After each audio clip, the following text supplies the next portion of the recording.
What's up everybody, and welcome to the Boonaberry Coffee Roasters YouTube channel. Today we're going to be doing our first episode of our Coffee 101 series where we're comparing whole bean coffee versus pre-ground coffee.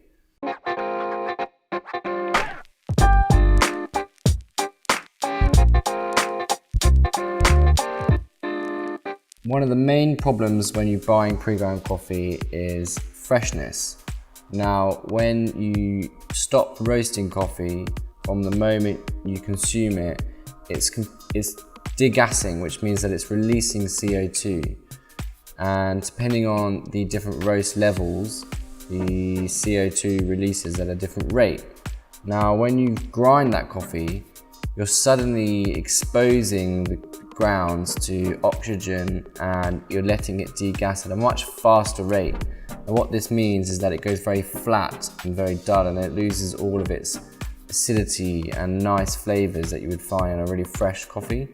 So when you're buying the pre-ground coffee from the supermarket, or you're buying pre-ground coffee which was ground 2 weeks ago, a week ago, you're losing all of these nice, fresh, juicy flavors that the coffee could have. Now, this kind of leads on to grinding the coffee yourself and the ways that you can do that. But first, let's talk about also the other thing with pre-ground coffee. The other thing with pre-ground coffee is that it's ground to one specific grind size, and that grind size doesn't take into account what method you're using to brew it, what sort of times you're looking to get, and what sort of flavors that you want to get out of that coffee. You're just relying on the grind size working, and that's not really the best way to brew coffee. Every method requires a very different grind size. There's a big difference between a French press and an espresso. You can't use the same grind size for a French press as you can espresso. They're very, very different. So why is whole bean better? What whole bean allows you to do is allows you to grind it yourself at home. It allows you to grind it much closer to the time you're going to be brewing that coffee, hopefully within a minute of brewing that coffee.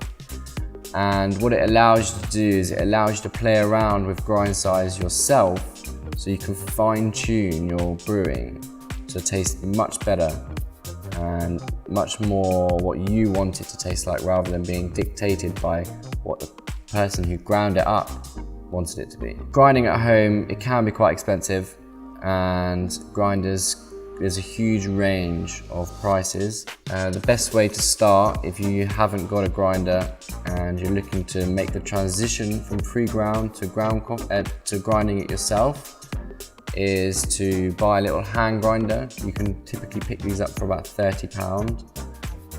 We'll leave all the links in the description below for 5 different price points.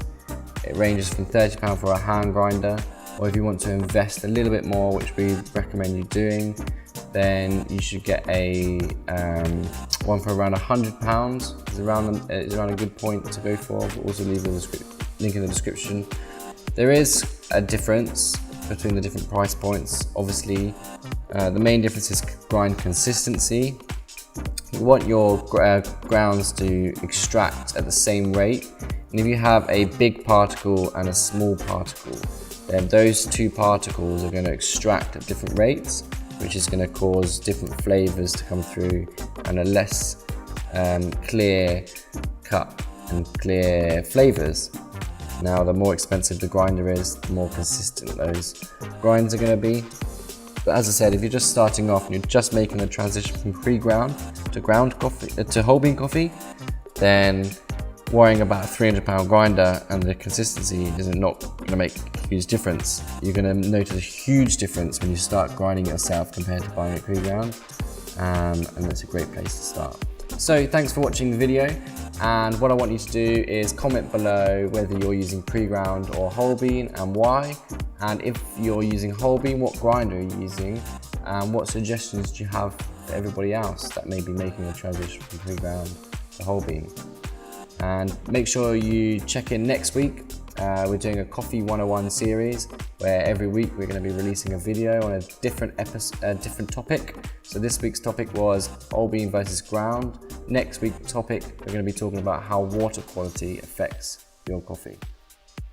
So make sure you subscribe, make sure you share this video, and make sure you give it a thumbs up, and we'll catch you next week.